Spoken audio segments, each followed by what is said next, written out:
ಈ ಅಟ್ಯಾಕ್ ಮಾಡಿ ಅಧಿಕಾರಿಗಳು ಹೇಳೋದ ಸರ್ಕಾರಕ್ಕೆ ಒಪ್ಸೋದ, ಅದು ನೀವು ತನಿಖೆ ಮಾಡಿದ್ರೆ ಸರ್ಕಾರಕ್ಕೆ ತಿಳಿಸೋದ, ಆ್ಯಕ್ಷನ್ ತೊಗೊಳ್ರಿ ಅಂತ ಹೇಳಿದ. ಅದು ಎಷ್ಟು ಜನಕ್ಕೆ ಇಲ್ಲಿ ಅಧಿಕಾರಿಗಳಿಗೆ ಶಿಕ್ಷೆ ಆಗ್ಯದ, ಪೂರ್ತಿ ಮನೆಗೆ ಹೋಗಿದ್ದಾರೆ ಅನ್ನೋದು ಗಮನಿಸಿದಾಗ ಭಾಳ ಕಡಿಮೆ ಅದ, ರೇಷೋ ಭಾಳ ಕಡಿಮೆ ಅದ. ಪಾಪ ಅವ್ರಿಗೂ ತಪ್ಪಲ್ಲ, ಲೋಕಾಯುಕ್ತರು ಅಷ್ಟೇ ಅದ, ಅವ್ರಿಗೆ ಹಿಡಿದು ತನಿಖೆ ಮಾಡೋದು, ಹೌದಪ್ಪ ಅಂತ ಪ್ರೂವ್ ಮಾಡೋದು, ಕಳಿಸೋದು, ಅನಂತರ ಆ್ಯಕ್ಷನ್ ತೊಗೊಳ್ಬೇಕಾಗಿತ್ತು ಸರ್ಕಾರ ಹಿಂದಿದ್ದ ಕೆಲವು ಕೇಸ್ ತಾನು ಮುಚ್ಚಾಕಿ ಮಾಡಿ ನೋಡಿದ್ರಲ್ಲ, ನಾವು ಕೆಲವೊಂದು ಕೇಸ್ಗಳೆಲ್ಲ ಮುಚ್ಚಿ ಆಗಿಬಿಡ್ತು, ತೆಗೆದು ಹಾಕಿಬಿಡುತ್ತದ.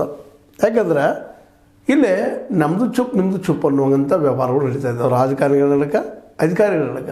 ಇಂಥ ಸಂದರ್ಭದಲ್ಲಿ ಜನಸಾಮಾನ್ಯರಿಗೆ ಯಾವುದೇ ಆಪ್ಷನ್ ಇಲ್ಲಂತ ಇಲ್ಲ, ಎಲ್ಲ ಬಿಟ್ಟು ಅದಕ್ಕೆ ಯುದ್ಧಕ್ಕೆ ನಿಲ್ಬೇಕು ನಾವು. ಇವರು ಹಿಂಗ್ರಿ ಬೆನ್ನ ಹತ್ಬೇಕು, ಅದು ಅಷ್ಟು ಸುಲಭ ಇಲ್ಲ.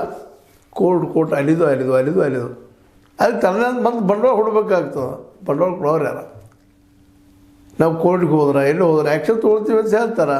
ಹಾಗೆ ನಾವು ಅಲ್ಲಿಗೆ ನಮ್ಮ ವಾಹಿನಿ ಮೂಲಕ ಮಾಡಿದ್ವಿ ಅದು. ಆದರೆ ಅದಕ್ಕೆ ಇಲ್ಲಿವರೆಗೆ ಆ್ಯಕ್ಷನ್ ಯಾವ ರೀತಿ ಬಂದು ಆ ಮಾತು ಬೇರೆ.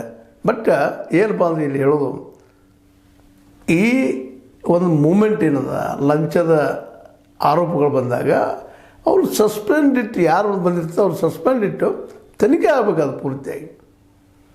ತನಿಖೆಯಲ್ಲಿ ಸಿಗ್ತಾರೋ ಬಿಡ್ತಾರೋ ಸೆಕೆಂಡ್ರಿ, ಆದರೆ ಸಿಗುವಂಥ ವಾತಾವರಣ ನಿರ್ಮಾಣ ಆಗಬೇಕಾಗಿದೆ. ಮತ್ತು ಇಲ್ಲಿ ನಡೀತಾನೆ ಇದೆ ರೀ, ಇಲ್ಲಂತಲ್ಲ, ಪ್ರತಿಯೊಂದು ಡಿಪಾರ್ಟ್ಮೆಂಟಿಂದಲೂ ನಡೀತಾ ಇದೆ.